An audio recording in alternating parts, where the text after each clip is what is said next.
Welcome back to Bay Area Housewife of True Crime, where I like to tell the stories of the real Cucuys and Lloronas of the world. We are on the Gwen Araujo case, part 2. As a reminder, topics may be triggering. Viewer and listener discretion is highly advised. The people mentioned are innocent until proven guilty in court. Around late August, early September of 2002, Gwen met these real-life Cucuys. They partied at the home on St. Matthew Drive in Newark, California, that belonged to the Morel brothers. 25-year-old Paul Richard Morel Jr., that's him.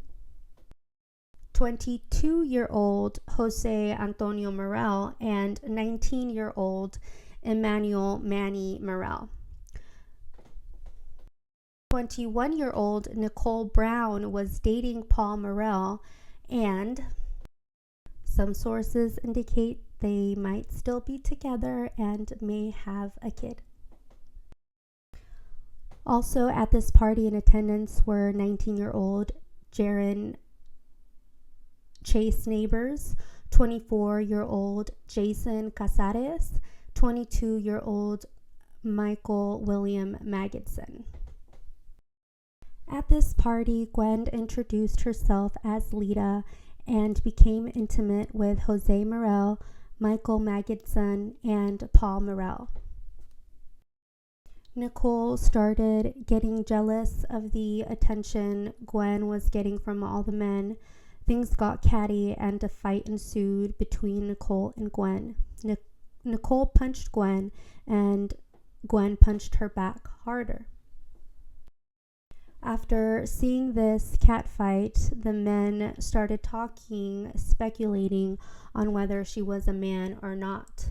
They started sharing their sexual encounters with her, like how she agreed to only do oral or anal because she was on her period. After this conversation, the men said, and I quote, "Something bad can happen to her," unquote, if she was a dude.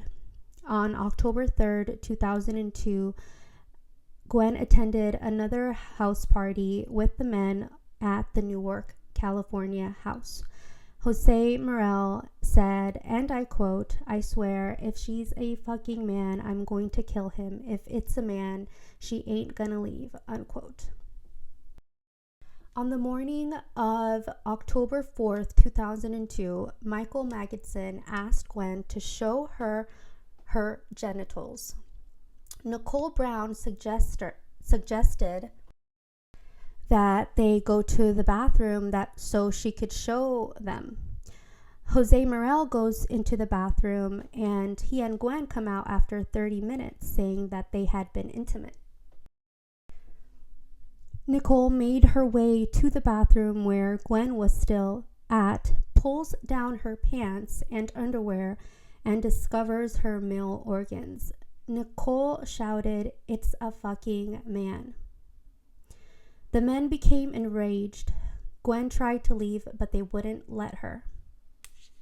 Jose Morel was so disgusted that he vomited and began to cry like a baby, saying that he cannot be gay. Nicole Brown tried consoling Jose by telling him that, there, it's not your fault. She went to high school with him and he was on the football team. Michael Magidson started punching Gwen after grabbing her skirt and exposing her male organs. Gwen pleaded with them to let her go. She told them, "I have a family." She also apologized profusely. Neighbors and Casares went to Jason Casares' house to pick up a shovel and a pickaxe. These 4 real-life monsters returned to the house.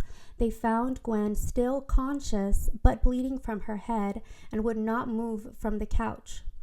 Michael Magidson grabbed Gwen and hit her head into the living room wall with his knee. This blow rendered Gwen unconscious and left a dent in the wall and cracked the plaster.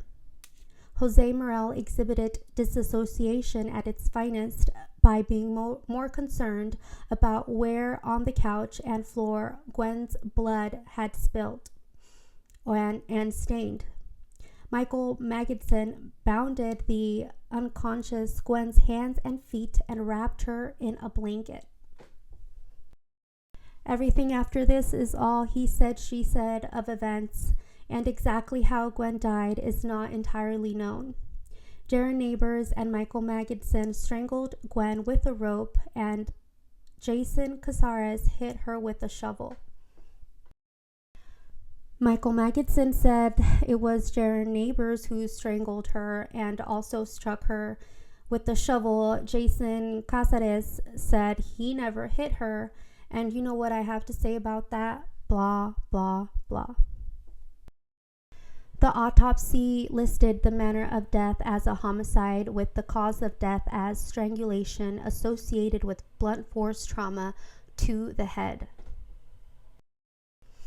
After killing her, they had to decide what to do with her body. After contemplating on throwing her off a bridge, they decided to put her body on the back bed of Michael Magidson's truck and decided on the El Dorado National Forest. The men were familiar with that area and had gone camping there. They also knew that it was patrolled by a single sheriff. This was near the Sierra Nevada mountains in El Dorado County. From Newark, it is a 4-hour drive. The trip took them all night and all morning. On their drive back from dumping her body, they worked up an appetite, from all the work they had just done, so they stopped by a McDonald's drive-thru for breakfast. The trip totaled over 300 miles and approximately 6 hours there and back. Mind you, they had been drinking and smoking marijuana all night. During a phone call with Nicole Brown that next morning, Jose Morel said, and I quote, "Let's just say she had a long walk home," unquote. Despite there being more than a dozen other people at this party, no one said a word about the murder. On October 5th, 2002, Sylvia, Gwen's mom, had a mother's intuition that told her something was wrong because Gwen was good about checking in with her after a night out. Sylvia reported Gwen missing. Unfortunately, because Gwen was a transgender girl and known to go on overnight trips, the police did not get involved right away.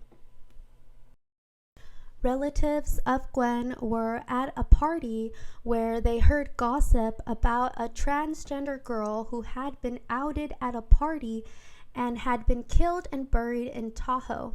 This led Gwen's aunt to call the police about that information on October 9th of 2002.